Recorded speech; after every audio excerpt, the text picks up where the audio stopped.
Assalamu alaikum. I am Asma Tariq, a student of second year MBBS at बाचा Khan medical college और मैं जो हूँ फ़र्स्ट ईयर की टॉपर हूँ।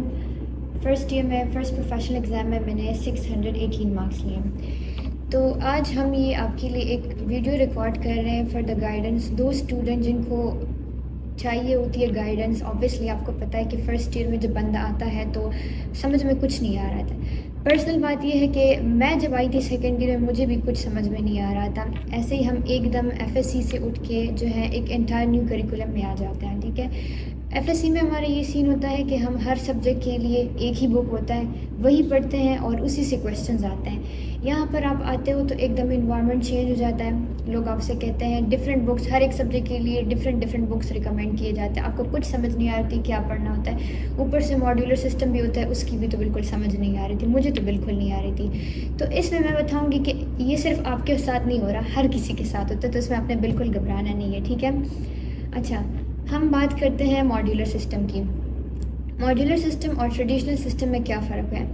पहले ये होता था कि जो मॉड्यूलर सिस्टम नहीं था, जो ओल्ड ट्रेडिशनल सिस्टम था, उसमें ये होता था कि आपको हर सब्जेक्ट जो है वो डिफरेंट तरीके से पढ़ाया जाता था। मतलब कोई इंटीग्रेशन नहीं होती थी। बायोकेमिस्ट्री वाले आपको कुछ और पढ़ा रहे हैं, एनाटॉमी वाले आपको कुछ और पढ़ा रहे हैं, कोई इंटीग्रेशन अपना वो कर रहे होते थे। ठीक है, जो अभी मॉड्यूलर सिस्टम इंट्रोड्यूस हुआ है ना, इसमें जो है इंटीग्रेशन है, ये आप ही के फ़ायदे के लिए है। इसमें होता ये है कि आपको फॉर एग्जांपल एनाटॉमी में कोई टॉपिक पढ़ाया जाता है तो साथ ही में उसी टॉपिक की आपको बायोकेमिस्ट्री और फिजियोलॉजी जो है वो बताई जाती है। तो इस तरह जो है इंटीग्रेशन में बहुत आसानी होती है। आप एक जगह उसके एनाटॉमी पढ़ लेते हो, दूसरी जगह फिजियोलॉजी, दूसरी जगह बायोकेमिस्ट्री, तो उसके सारे एस्पेक्ट्स जो हैं आपके जहन में क्लियर हो जाते हैं, जिसकी वजह से आपको जो है समझ आने लगती है।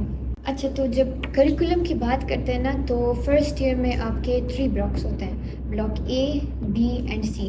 ब्लॉक ए जो होता है उसमें हमें पढ़ाया जाता है foundation and blood. Block b जो है इट्स अबाउट मस्कुलोस्केलेटल, और जो ब्लॉक 3 है वो है सीवीएस एंड रेस्पिरेशन। अच्छा, अभी आपकी स्क्रीन पे आ रहा होगा, you can take the screenshot कि कितने एमसीक्यूज़ की डिस्ट्रीब्यूशन कितनी है।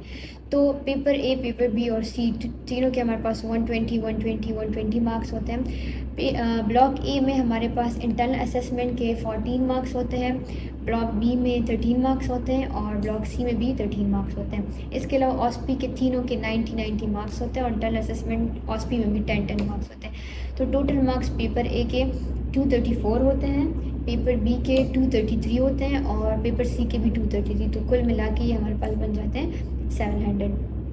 तो इसमें अगर हम सिर्फ बात करें ब्लॉक ए की, तो जो ग्रॉस एनाटॉमी का एमसीक्यूज़ डिस्ट्रीब्यूशन है ना, वो हमारे पास है। ग्रॉस एनाटॉमी से 13 एमसीक्यूज़ आते हैं। इसके अलावा हिस्टोलॉजी से आते हैं 14 एमसीक्यूज़, ये दोनों को मिला के, फाउंडेशन एंड ब्लड दोनों को मिला के।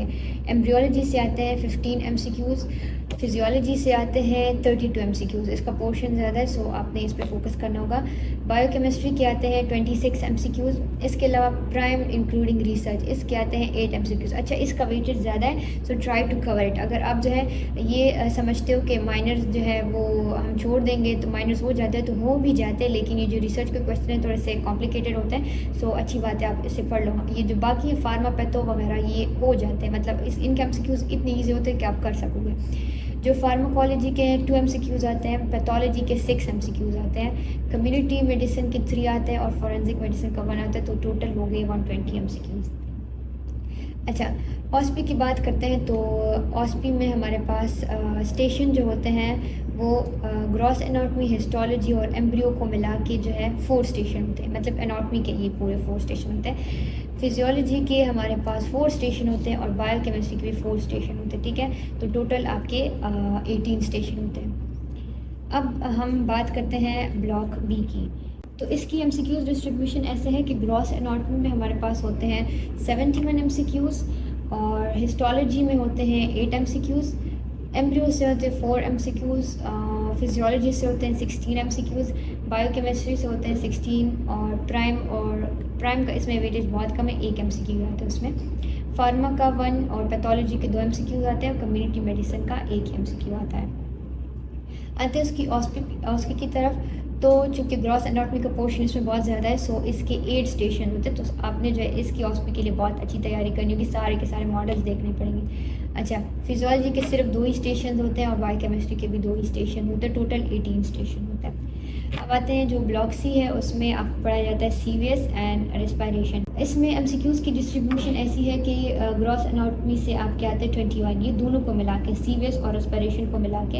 हिस्टोलॉजी से आते हैं टोटल 8 MCQs, एम्ब्रियोलॉजी से आते हैं 8 MCQs, फिजियोलॉजी से आते हैं 54 MCQs, इसका वेटेज बहुत ज़्यादा है। बायोकेमिस्ट्री से आते हैं 22, इसके अलावा फार्मा से 1, पैथो से 2 आते हैं MCQs, कम्युनिटी मेडिसिन से 2 आते हैं और फोरेंसिक मेडिसिन से 2 आते हैं, टोटल मिला के 120 MCQs। इसकी ऑस्पी में ग्रॉस एनाटॉमी के 5 स्टेशंस हैं और फिजियोलॉजी के 5 हैं और बायोकेमिस्ट्री के 2 हैं, टोटल मिला के 18 स्टेशन हो गए। अच्छा, अब बात आते हैं हम पास्ट पेपर्स की तरफ। वही मैं बार बार कहूँगी, आप जैसे ही किसी ब्लॉक के लिए तैयारी कर लो तो आप जो है साथ में उसके पास्ट पेपर्स भी पढ़ लो, ताकि आपको पता चले कि इसमें किस किस्म के MCQs आते हैं, आपको किस तरह से सॉल्व करना है। आपने पहले ऐसे MCQ सॉल्व किए होंगे, तो जब आप पेपर में बैठोगे तो फिर जो है MCQ सॉल्व करना आपके लिए बहुत ईजी होगा। वही मैं कह रही हूँ कि आपसे बुक की लाइन्स नहीं पूछते, आपको पूरा सिनेरियो दिया होता है, तो इसलिए कहती हूँ कि आप बार बार जो है इनके वो पढ़ें। अच्छा, फिर हम बात करते हैं ऑस्पीज़ की। तो ऑस्पीज़ का ये सीन है कि ऑस्पी का वेटेज है, कुछ स्टूडेंट ऐसे होते हैं जो कहते हैं कि बस जब उनके ये थ्योरी के एग्ज़ाम ख़त्म हो जाए तो वो कहते हैं कि हाँ बस एग्ज़ाम ख़त्म हो गया, ऑस्पीज़ की कोई टेंशन ही नहीं लेनी। ऐसा बिल्कुल नहीं करना, क्योंकि ऐसे स्टूडेंट्स होते हैं जो थ्योरी में उनके मार्क्स बहुत अच्छे आते हैं लेकिन उनकी ऑस्पी स्ट्रॉन्ग नहीं होती, तो उधर जो है वो मार खा जाता है। तो आपने क्या करना है, ऑस्पी भी बहुत अच्छे से प्रिपेयर करके आनी है। आप जो है पूरी स्लाइड, हिस्टो की स्लाइड्स देख लो, इसके अलावा अगर आपके कॉलेज में कोई म्यूज़ियम में मॉडल्स पड़े एनाटॉमी के, आप वो देख लो। अच्छा, ऑस्पी में स्टेशंस होते हैं, एक हमारे पास इंटरैक्टिव स्टेशन होता है, जिसमें फॉर एग्जांपल आपसे कोई टेस्ट के बारे में पूछते एग्जामिनर। जैसे अगर मैं एग्जांपल लेती हूँ ब्लड ग्रुप जो कि टेस्ट करने का, कैसे टेस्ट करते हैं, तो एग्जामिनर आपसे पूछते हैं अच्छा ये एंटीसेरा, उसका कलर से आपने मालूम करना चाहिए कौन सा है, ये क्या है, इसका रिजल्ट हमें कैसे पता चलेगा, हमें कैसे पता चलेगा इनका ब्लड ग्रुप ये। तो वो इंटरैक्टिव स्टेशन होता है, आप उसके लिए भी प्रिपेयर हो क्या। एक रेस्ट स्टेशन होता है, उसमें आपने बिल्कुल कुछ नहीं करना, रिलैक्स होना होता है, ठीक है। अच्छा, जो ब्लॉक ए तक जो है, चूँकि आप नए नए आते हो तो आपको बिल्कुल इन ऑस्पीज़ की कोई समझ नहीं होती, क्योंकि उधर टाइम भी कम होता है, बहुत स्ट्रेसफुल सिचुएशन होती है। तो ऐसे में जो है ब्लॉक ए तक तकरीबन सबका बुरा ही जाता है, मेरा भी ऐसे ही गया था। तो उसमें आप उसमें ट्रेन हो जाते हो, तो ब्लॉक बी और सी पहले आपके लिए ईजी होगा, ठीक है। और जो है ये हो गया। इसके अलावा आपका जो एक स्टेटिक स्टेशन होता है, उस पर आपसे क्वेश्चंस पूछे जाते हैं, एक पेज पड़ा होता है, आपने जो है उसके आंसर देने होते हैं। लेकिन इसमें ये करें कि आप जो है टू द पॉइंट उसका आंसर लेके, क्योंकि आपके पास इतना टाइम नहीं होता कि आप बिल्कुल जो है उसका डिटेल आंसर देने लग जाए। हर स्टेशन पे लिमिटेड टाइम होता है, 2 या 3 मिनट्स होते हैं, उसमें अपने जल्दी जो भी होता है वो करना होता है। तो बहुत स्ट्रेसफुल सिचुएशन होती है, but you have to do it. अच्छा, इसमें टाइप्स ऑफ स्टेशन क्या होता है कि एक जो है आपका वाइवा होता है, उसमें आपसे एग्जामिनर क्वेश्चन पूछते हैं, आपने टू द पॉइंट उसको आंसर करना होता है, ठीक है। एक आपका होता है इंटरैक्टिव स्टेशन, जिसमें आपसे एग्जामिनर आपके साथ इंटरैक्ट करता है, ये टेस्ट कैसे परफॉर्म करते हैं, इसका रिजल्ट कैसा आएगा, ये इंस्ट्रूमेंट ये कौन सा है, किसके लिए हम यूज़ करते हैं। एक होता है आपका रेस्ट स्टेशन, जिस पर आपने कुछ नहीं करना होता, रेस्ट ही करना होता है। और एक होता है कोई मॉडल वगैरह का स्टेशन होता है, जिसमें कोई मॉडल रखा होगा, कोई स्लाइड रखी होगी, आपने वो आइडेंटिफाई करनी है, ठीक है। तो ब्लॉक ए में जो है सबसे ज़्यादा जो अपनी फिजियोलॉजी के सब कुछ अच्छे से पढ़ के आना होगा, ठीक है। उसमें ये बहुत ज़्यादा वेटेज है, उसमें बहुत सी चीज़ें, ब्लड ग्रुप कैसे डिटेक्ट करते हैं, ये कैसे करते हैं, तो वो अपने पढ़ के आना होगा।